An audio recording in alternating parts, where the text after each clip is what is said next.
Bradesco. Entre nós, você vem primeiro. Olá, boa noite. Boa noite.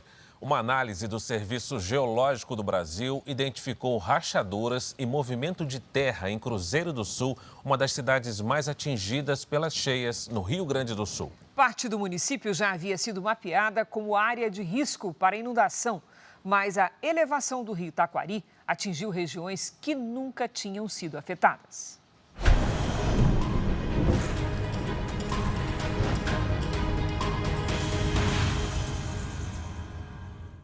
A sensação é de abandono. A casa da família de Mara Rúbia ficava no bairro Passo de Estrela, em Cruzeiro do Sul.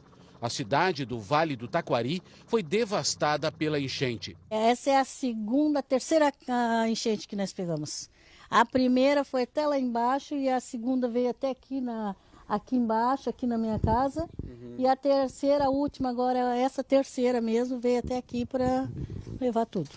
A dor de Dona Eloá é ainda maior porque o primo, a mulher dele e 2 filhos estão desaparecidos. Sem saber onde eles estão. A gente não pôde fazer nada até agora. Muito, muito triste, gente. Aqui em Cruzeiro do Sul, são mais de 2.000 residências que foram completamente destruídas. Há mais de um mês da enchente, cerca de 350 pessoas ainda permanecem fora de casa na cidade. O escoamento da água da enchente revelou problemas no solo. Um estudo feito pelo Serviço de Geologia do Brasil identificou que em Cruzeiro do Sul as cheias potencializaram movimentações de terra e aumentaram o alerta para riscos em 3 áreas, onde imóveis foram desocupados. Há ainda um risco residual nessas áreas, como trincas em solo, trincas no asfalto, rachaduras em algumas edificações. O Serviço Geológico também lançou um aplicativo para que a população possa obter informações sobre áreas de risco em mais de 1.700 municípios brasileiros, além de cadastrar fotos e indicar situações de perigo, como nesta rua, onde o asfalto cedeu e as casas próximas apresentaram rachaduras. E você vai ver também. 43 pessoas continuam desaparecidas no Rio Grande do Sul. Polícia diz que influenciadora que fez o procedimento estético em empresário não tem registro médico. Economia brasileira volta a acelerar. PIB sobe 0,8% no primeiro trimestre do ano. Supremo torna o senador Sérgio Moro réu por declaração contra o ministro Gilmar Mendes. Presidente americano anuncia novas medidas para impedir a entrada de imigrantes ilegais.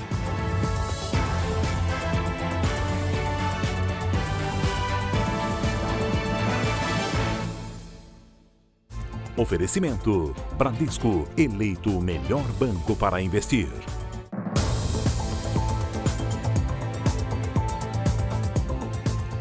O corpo do jovem que morreu depois de fazer um procedimento estético no rosto ainda passa por exames no Instituto Médico Legal de São Paulo. Hoje, a prefeitura interditou o local. A esteticista dona da clínica ainda não se apresentou à polícia. Esse tipo de tratamento com ácido fenol só pode ser feito por médicos. Henrique da Silva Chagas tinha 27 anos. Era dono de um centro de estética animal em Pirassununga, no interior de São Paulo, onde também morava. Ele agendou um procedimento nesta clínica, na zona sul da capital, para fazer peeling de fenol. Técnica que consiste na aplicação de um ácido forte que provoca uma descamação da pele. O objetivo é amenizar manchas e rugas e rejuvenescer o rosto.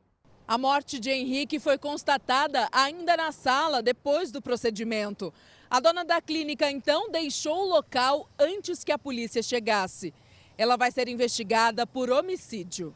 Em depoimento, o companheiro de Henrique disse que após o tratamento, encontrou o rapaz tremendo, nervoso e reclamando de muita dor. A dona da clínica, Natália de Freitas, que se apresenta como Natália Becker nas redes sociais, acionou o SAMU. O marido dela, Jorge Macedo, tentou reanimar Henrique. Ainda segundo o documento, Natália teria passado mal e por isso não prestou depoimento. A clínica já passou por perícia. A polícia ainda procura pela esteticista. Obviamente, precisamos ouvi-la também, até mesmo para entender o que aconteceu, já que ela não tinha habilitação e ela não poderia ter feito esse procedimento. Na internet, a esteticista diz que é especialista em tratamento para manchas na pele e rejuvenescimento facial. Segundo a Sociedade Brasileira de Cirurgia Plástica, procedimentos como a aplicação de fenol devem ser realizados apenas por médicos. O peeling de fenol ele causa muita arritmia cardíaca. Se você passa ele no rosto todo, a absorção dele na corrente sanguínea é tão grande que você pode levar o paciente a uma parada cardiorrespiratória. E por isso a necessidade de ser realizado por um médico, e o mais ideal é você fazer em um ambiente que tenha os mesmos recursos de uma UTI e os mesmos recursos de um centro cirúrgico. No Rio de Janeiro, a polícia teve acesso a novas imagens da perseguição que terminou com a morte de um motoboy na semana passada. O taxista que provocou o acidente fugiu sem prestar socorro. A câmera instalada na portaria de um prédio mostra a rua vazia e confirma que o taxista seguiu em alta velocidade atrás do motoboy. Alan Rodrigues Salles, de 22 anos, foi arremessado contra um poste e morreu na hora. O acidente foi na noite da última sexta-feira, na zona norte do Rio, e teria sido provocado porque o motociclista esbarrou no retrovisor do táxi. O motorista fugiu sem prestar socorro e foi flagrado pouco depois em frente a uma oficina mecânica. Em depoimento, o taxista afirmou que tinha a intenção de voltar, mas que temeu ser agredido no local. Aos policiais, ele disse ainda que só queria discutir sobre o prejuízo causado e que não tinha intenção de provocar o acidente. Segundo o taxista, ao seguir o motoboy, ele não percebeu que a moto diminuiu a velocidade e argumentou que no vídeo as luzes de freio aparecem acionadas, o que revela que ele tentou evitar a colisão. A polícia trata o caso como homicídio culposo, quando não há intenção de matar, mas não descarta a possibilidade de mudar para homicídio com dolo eventual, quando se assume o risco de morte. Parentes e amigos do motoboy protestaram em frente à delegacia. Não foi eventual, foi um homicídio doloso, porque ele pegou meu primo pela retaguarda, o arremessando contra o poste. 2 pessoas morreram na queda de um avião bimotor em Santa Catarina. No acidente, morreram o piloto e um empresário de Minas Gerais. O avião caiu numa área de mata fechada entre as cidades de Itapoá e Garuva, no norte de Santa Catarina. Estavam na aeronave o piloto Geraldo Cláudio de Assis Lima e o empresário Antônio Augusto Castro, que comprou o bimotor há cerca de 15 dias. Encontramos com a equipe da Força Aérea lá, encontramos a aeronave e também encontramos 2 vítimas carbonizadas em meio aos destroços lá. O avião saiu de Governador Valadares, em Minas Gerais, com destino a Florianópolis, Santa Catarina. Cerca de 4 horas após a decolagem, o piloto pediu permissão para pousar em Joinville, mas pouco tempo depois perdeu o contato com a equipe de controle aéreo. A região onde a aeronave caiu é cercada por montanhas e, segundo moradores, o tempo estava bem fechado no momento do acidente.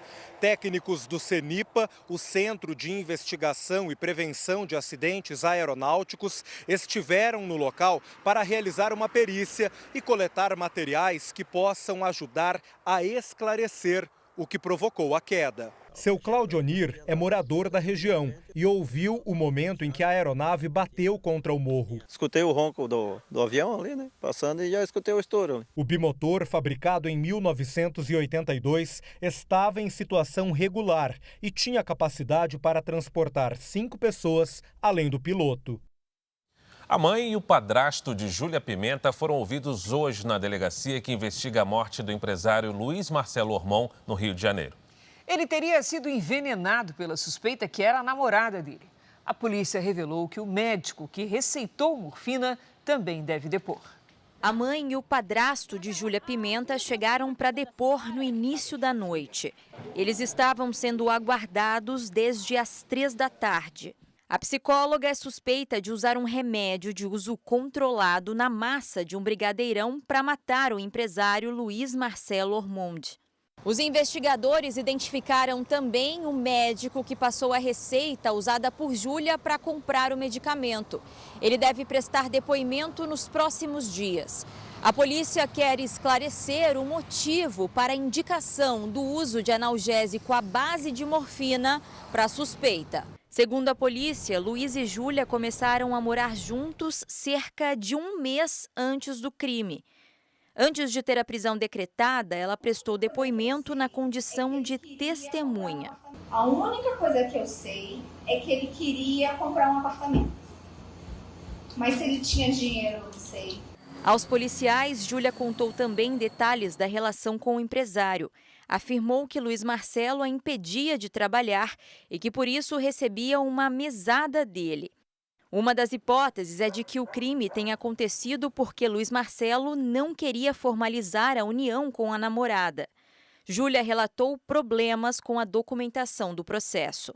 Eu não sabia onde estava a certidão dele, que era necessário para o casamento. Demorou 10 dias corridos, mais ou menos, para retornarem e falarem que não tinha achado no cartório a certidão. A polícia também trabalha com a hipótese do crime ter sido cometido porque Júlia precisava de dinheiro para pagar uma dívida de R$600 mil.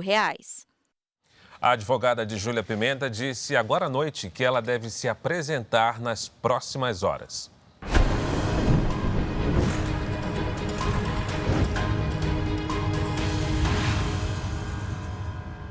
43 vítimas das enchentes continuam desaparecidas no Rio Grande do Sul. As buscas se concentram em hospitais, abrigos e locais indicados por parentes.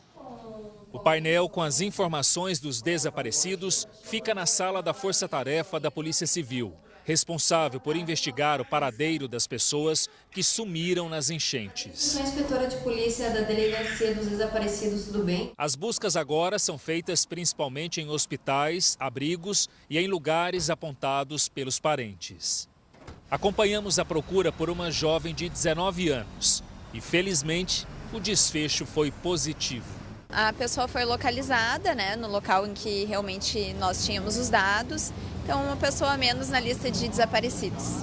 Com essa pessoa encontrada, diminuiu para 43 o número de desaparecidos. Nós temos aí uma estimativa de que algumas, sim, delas ao menos, estejam com vida e seguimos trabalhando para isso. Todos os dias nós temos localizado pessoas e feito aí o contato com as famílias.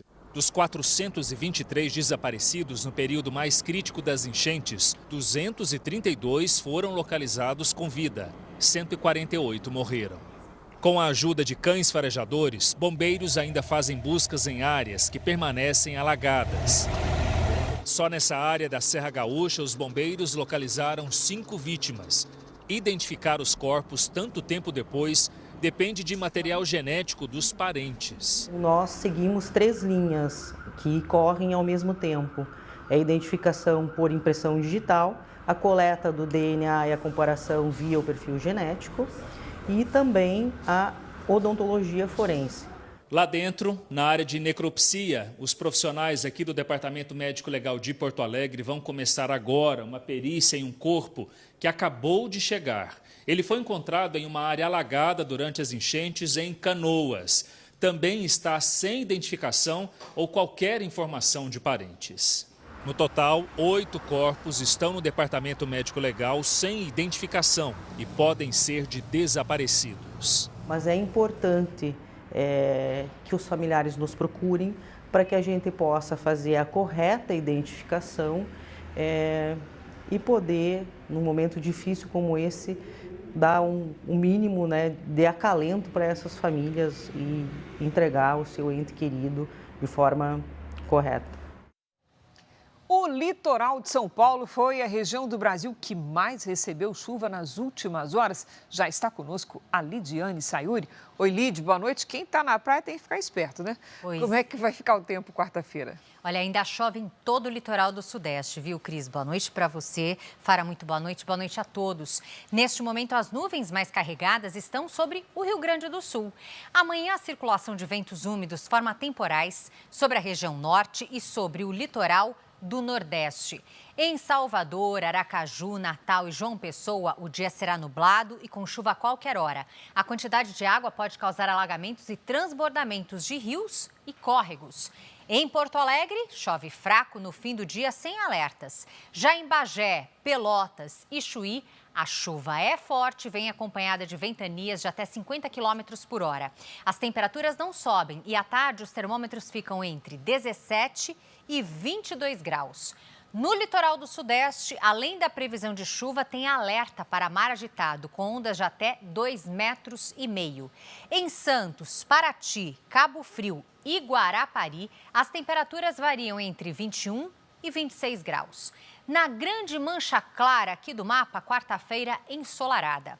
No giro de temperaturas, à tarde faz até 21 graus em Curitiba. Em Belo Horizonte, máxima de 25. Em Campo Grande e em Rio Branco, até 32. No Recife, 28 e até 35 em Palmas. Em São Paulo e em Florianópolis, o sol aparece entre muitas nuvens e à tarde faz 22 graus. No Rio de Janeiro, chove a qualquer hora e os termômetros marcam 25.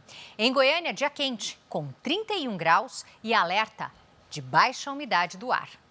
Cris, Fara. Valeu, Lidi. Obrigado, Lidi.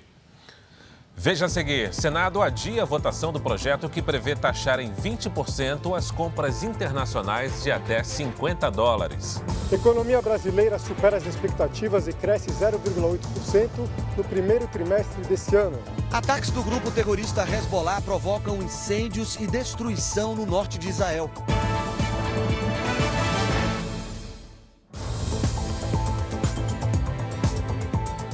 O Produto Interno Bruto do Brasil cresceu 0,8% no primeiro trimestre deste ano, na comparação com o último trimestre de 2023. O PIB, a soma dos produtos e serviços gerados no país, ficou acima das projeções dos especialistas.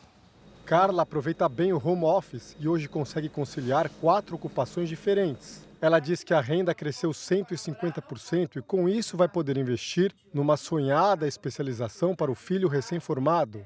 Eu consigo contribuir agora que ele faça isso de uma maneira tranquila, né? E eu também não fico apertada para poder ajudar. O crescimento do consumo das famílias brasileiras foi impulsionado por um maior gasto público, com o aumento do salário mínimo e o pagamento de precatórios, que são títulos da dívida pública. Esse gasto público mais intenso que a gente está vendo acontecer desde o ano passado está ajudando nesse consumo das famílias com mais intensidade. Teve também o desenrola desde o ano passado, né, acabou agora algumas semanas atrás, isso ajudou a tirar um pouco de pressão em cima das famílias em termos de inadimplência. O crescimento do PIB também foi puxado pelo setor de serviços e pela agropecuária.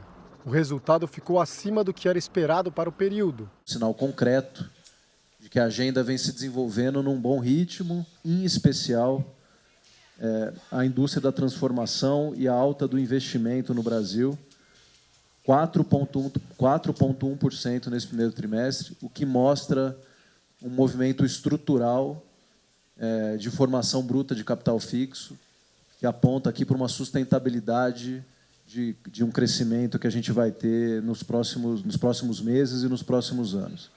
A tragédia no Rio Grande do Sul, segundo os economistas, deve ter um pequeno impacto na taxa de crescimento do Brasil em 2024. Os primeiros efeitos devem aparecer já no PIB do segundo trimestre. O que deve compensar é a recuperação no estado a partir da segunda metade do ano. Esses maiores efeitos vão ficar focalizados no segundo trimestre. Mas uma primeira parte, né, considerando o que não foi danificado e que só com a normalização das condições climáticas a gente volta a ter a retomada das atividades, a gente vai observar essa recuperação, especialmente no terceiro e quarto trimestres do ano. A projeção para o PIB em 2024 é de um crescimento entre 2% e 2,5%. Para Carla, se as coisas continuarem bem, o momento vai ser favorável para comprar o apartamento onde ela mora de aluguel. Já tem um acordo aqui com o proprietário, né? Falei, vou morar temporariamente de aluguel, mas eu vou comprar o seu apartamento, ele vai ser meu. O presidente Lula sancionou hoje 3 projetos de lei num movimento de aproximação com o Congresso. Lula também comemorou o crescimento da economia brasileira nos 3 primeiros meses do ano. Em uma rede social, o presidente Lula disse que o PIB avançou no primeiro trimestre desse ano, puxado por maior consumo das famílias e serviços, e afirmou que, segundo a previsão do Fundo Monetário Internacional, o Brasil subirá mais uma posição, chegando ao 8º PIB mundial. O presidente se reuniu com o ministro da Integração Nacional, Valdez Góes, para receber um balanço dos trabalhos realizados no Rio Grande do Sul, porque na quinta-feira vai viajar novamente para a região. Um dia depois da reunião em que Lula cobrou melhorias na articulação política, o líder do governo no Congresso, o senador Randolfo Rodrigues, vai encontrar agora à noite alguns líderes e vice-líderes de partidos para discutir as pautas de interesse do governo. Lula pediu um mapeamento de votos que o Planalto deveria ter no Congresso e quer que os ministros também estejam em plenário nos dias de votações importantes. Para tentar se aproximar dos parlamentares, o presidente sancionou 3 projetos com a presença de deputados federais. Leis que criam a política de cuidados às pessoas com Alzheimer e outras doenças e a política educacional para crianças de até 3 anos que precisam de atendimento especializado. Lula também sancionou o projeto que estabelece que o local de julgamento de ações judiciais tenha relação com a região de residência das partes envolvidas no processo. O Senado adiou a votação do projeto que prevê taxar em 20% as compras internacionais de até $50. Direto de Brasília, Tiago Nolasco com as informações. Boa noite, Tiago. Oi, Cris. Boa noite para você e para todos. A votação foi adiada por conta de um impasse entre os parlamentares. Então, o presidente do Senado, Rodrigo Pacheco, decidiu retirar o texto de pauta e adiar a votação para amanhã. As discussões esquentaram depois que o relator, senador Rodrigo Cunha, retirou do texto aprovado semana passada na Câmara o chamado Imposto das Blusinhas, que eleva em 20% a taxação dos produtos importados de até $50. O parlamentar alegou que essa discussão nada tem a ver com o texto original do projeto Mover, o Programa de Mobilidade Verde e Inovação para a produção de veículos menos poluentes. O presidente aqui da Câmara, Arthur Lira, defendeu a taxação das compras internacionais de baixo valor e pediu o cumprimento de acordos. É com vocês em São Paulo. Obrigada, Tiago. O dólar fechou hoje em alta de quase 1%. Cotado a R$ 5,28. Essa é a maior cotação desde março do ano passado. Já o Ibovespa caiu 0,19%, acima dos 121 mil pontos. A queda internacional de preços de produtos como petróleo e minério de ferro influenciou os negócios. Foguetes lançados pelo grupo terrorista Hezbollah causaram um grande incêndio florestal no norte de Israel. Equipes de bombeiros combateram as chamas e resgataram moradores por mais de 20 horas. Casas e vilarejos foram destruídos. Não houve registro de mortes. Na faixa de Gaza, as tropas israelenses destruíram um túnel construído pelo Hamas de 1,5 km de extensão, além de cerca de 70 locais usados pelos terroristas para ataques contra Israel. Segundo autoridades, somente nas últimas 24 horas, 17 soldados israelenses ficaram feridos. Uma nova contagem do governo de Israel apontou que pelo menos 124 reféns ainda estão no território palestino. 43 deles teriam morrido em poder dos sequestradores.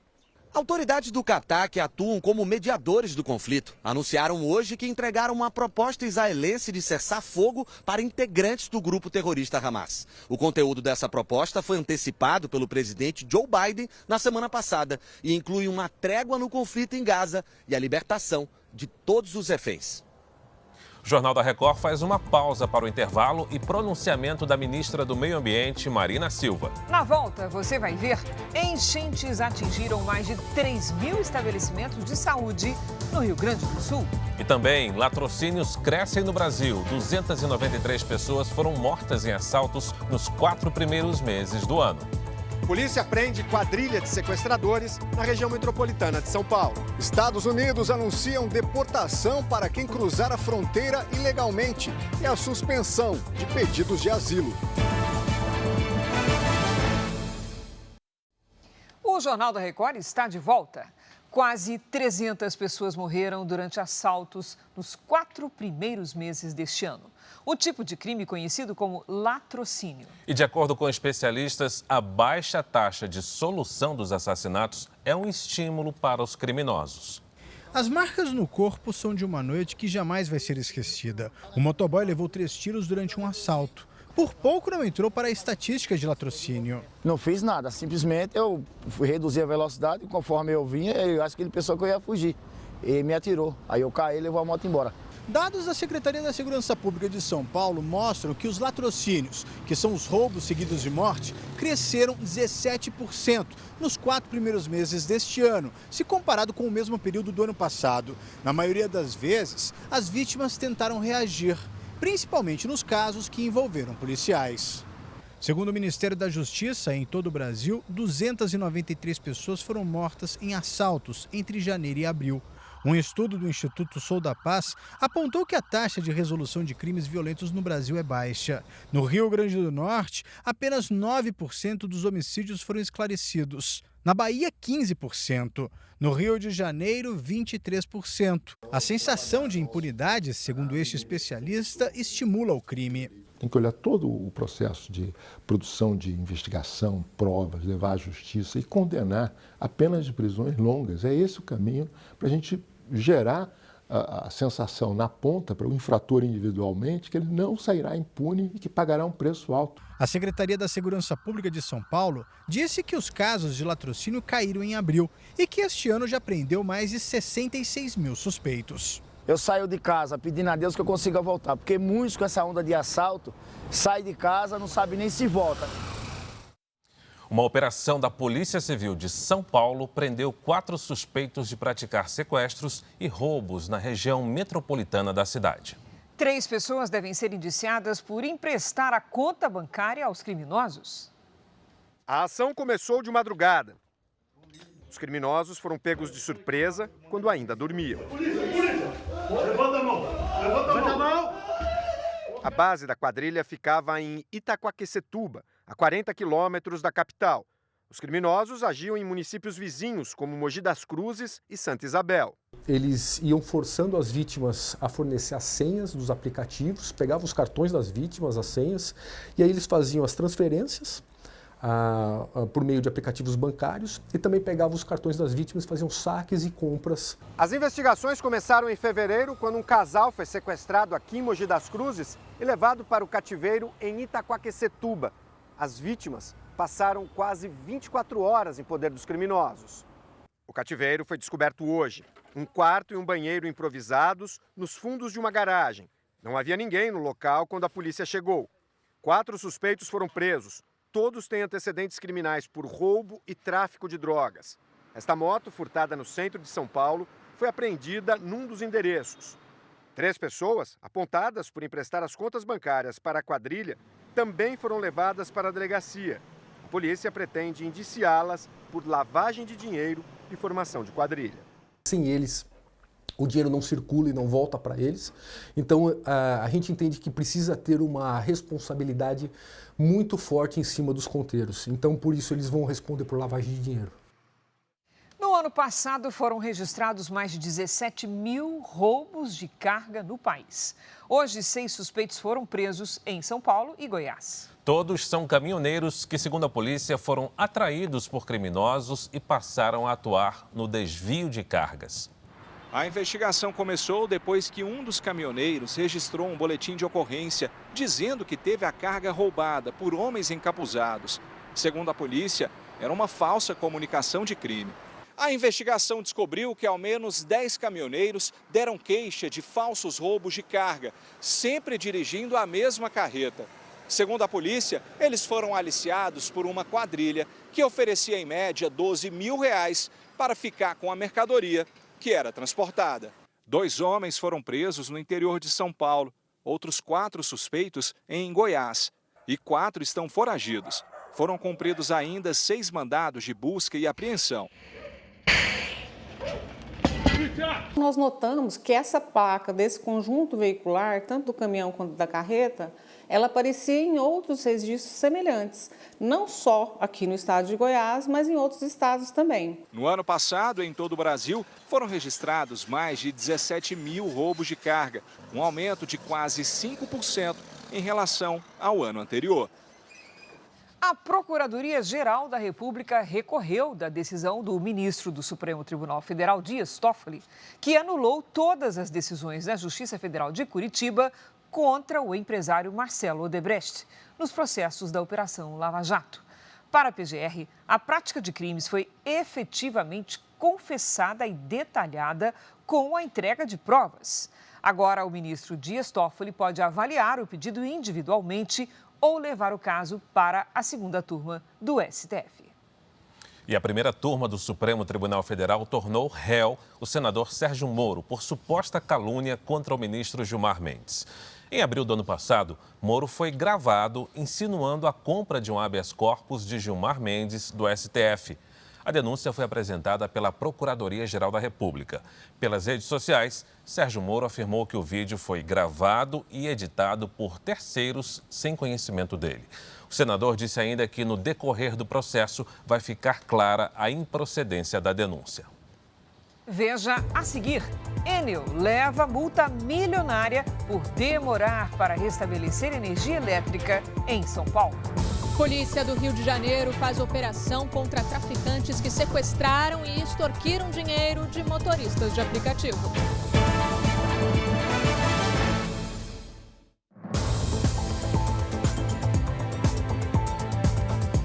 O presidente dos Estados Unidos, Joe Biden, anunciou hoje uma nova política de imigração para conter a entrada ilegal de estrangeiros no país pela fronteira com o México. A mudança acontece há 5 meses das eleições presidenciais. De acordo com as novas regras, a partir de amanhã, os agentes de imigração estarão autorizados a deportar as pessoas que cruzarem a fronteira do país sem documentação. E elas não terão direito a pedir asilo. A medida será adotada quando a média diária de entrada de estrangeiros na fronteira ultrapassar 2.500 pessoas. Mas há exceções para crianças desacompanhadas e imigrantes com condições médicas graves ou que fogem de perigos como o tráfico de pessoas. Segundo o presidente Joe Biden, as mudanças têm como objetivo restaurar a ordem no sistema, que tem mais de 3 milhões de pedidos de asilo pendentes.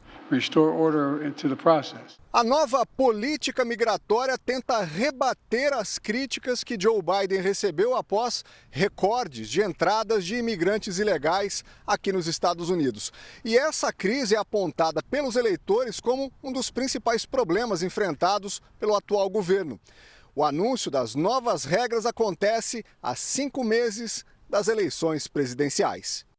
O provável adversário do democrata nas urnas, o republicano Donald Trump, afirmou que depois de quase 4 anos, Biden está fingindo tomar uma atitude em relação à fronteira. E acrescentou que quando for eleito, essa será a prioridade número 1 do governo. My top priority. A Enel, concessionária de energia de São Paulo, foi multada em 13 milhões de reais pela Secretaria Nacional do Consumidor. De acordo com a Senacom, a empresa demorou para restabelecer o fornecimento de energia na capital. Em nota, a Enel disse que vai recorrer. Os planos de saúde individuais e familiares podem ficar até 6,91% mais caros este ano. A autorização do aumento foi dada pela Agência Nacional de Saúde Suplementar. A medida deve atingir contratos de quase 8 milhões de pessoas. Uma carga de 5 toneladas de maconha foi apreendida numa carreta em Sarandi, no Paraná. A droga tinha como destino a região metropolitana de Porto Alegre. O motorista do veículo, que transportava óleo vegetal, e a passageira que estava com ele foram presos.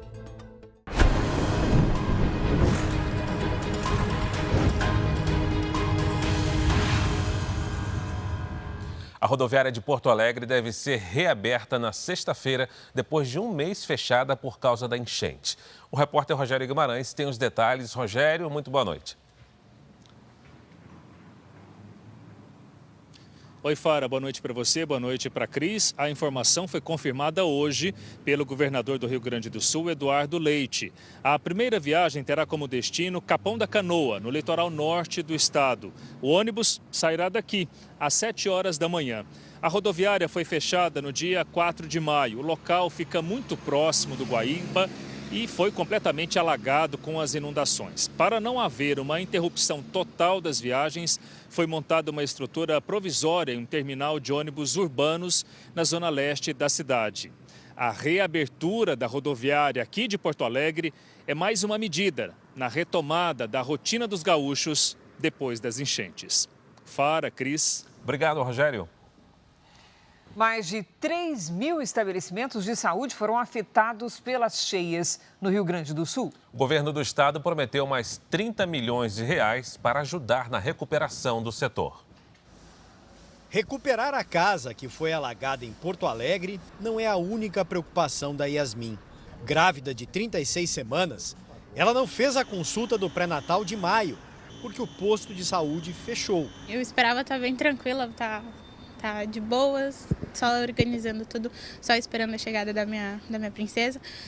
Mas tô tendo que resolver me virar em 1.001 pessoa.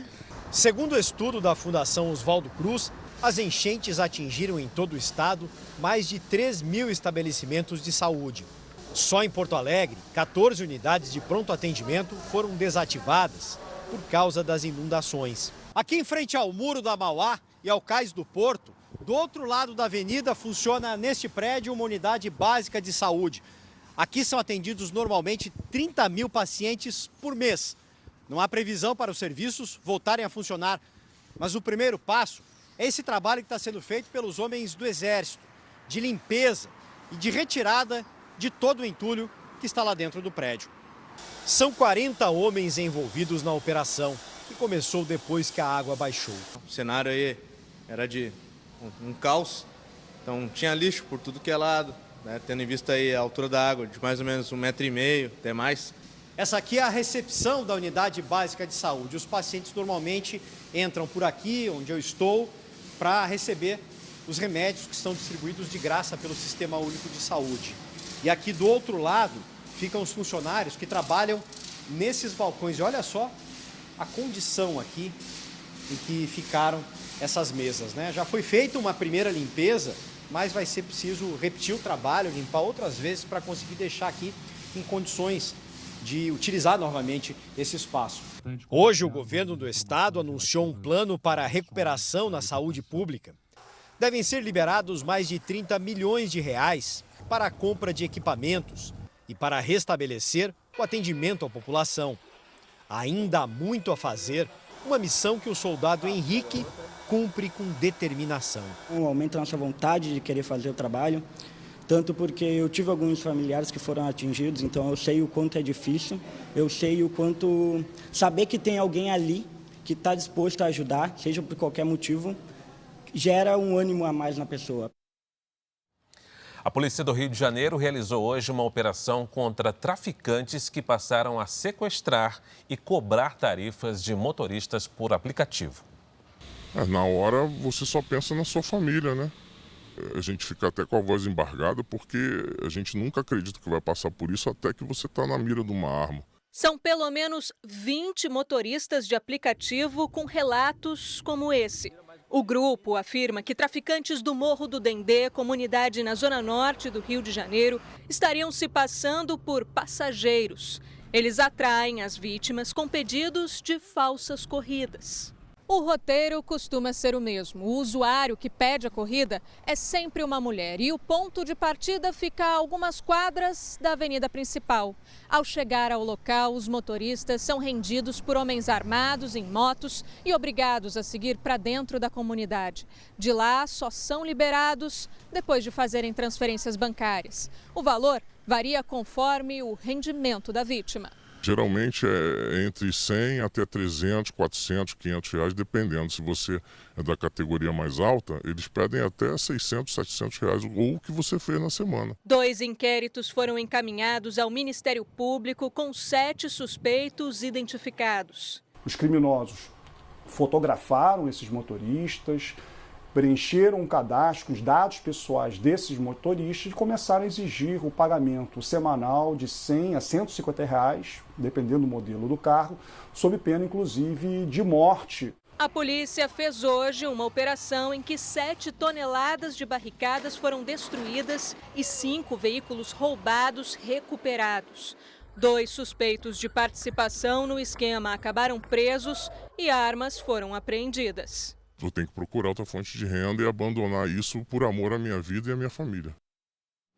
A disparada no número de fraudes com o uso da inteligência artificial reforça a importância da regulamentação sobre a utilização das ferramentas nas redes sociais. Quando a gente fala em inteligência artificial, talvez a primeira referência sejam aquelas máquinas que simulam a habilidade humana ou realizam tarefas autônomas, como construir carros. Mas a inteligência artificial está mais perto e mais presente do que isso. Nos celulares, nos sites de compras pela internet, nas Smart TVs, nos assistentes de voz do GPS. Oi, quero mandar uma mensagem. Para quem você gostaria de enviar a mensagem? Ou seja, a inteligência artificial existe para ajudar a melhorar a nossa vida, mas também pode ser e tem sido usada para o mal. Ninguém está imune às fraudes. Neste vídeo que circula nas redes sociais, o apresentador do Jornal da Record, Celso Freitas, aparece noticiando uma estratégia para acertar números da loteria. Mas as frases nunca foram ditas por ele. Da região por desenvolver um método próprio. Os criminosos também usam a inteligência artificial para clonar voz e imagens de clientes em novos tipos de golpes financeiros. Hoje você pode abrir uma conta bancária através de reconhecimento facial, só que as empresas elas têm que estar um passo à frente, porque os criminosos são atualizados dessas tecnologias e sempre buscam brechas para cometer crime. Este representante da Federação dos Bancos afirma que as instituições investem 3,5 bilhões de reais por ano em segurança digital. Nós teremos certamente aí no futuro o que nós chamamos de guerras de IAs, né? De um lado, o golpista, o fraudador, construindo uma inteligência artificial buscando cometer o crime, e do outro, as empresas também utilizando a inteligência artificial para proteger o cliente, o cidadão e as empresas. E para se proteger das fraudes é preciso redobrar a atenção. Primeiro, evitar colocar suas informações em qualquer site. A segunda dica é sempre se questionar se aquele link que te mandaram falando que existe uma promoção incrível, se aquilo realmente faz sentido, se alguma empresa realmente consegue vender um produto tão barato, né? No próximo dia 12 de junho, o Senado deve votar a regulamentação da inteligência artificial no Brasil. O que a gente precisa é dar oportunidade, identificar o que é e o que não é importante para a sociedade e trabalhar isso, não especificamente como uma regulação no ambiente livre das redes sociais, mas pela responsabilização daqueles que utilizam a rede. Essa edição termina aqui, mas à 00:30 tem mais Jornal da Record. Você fica agora com a série Reis, a Divisão. E logo depois de Gênesis tem informação da zona de risco no reality A Grande Conquista. Não perca. Ótima noite para você. Uma excelente noite.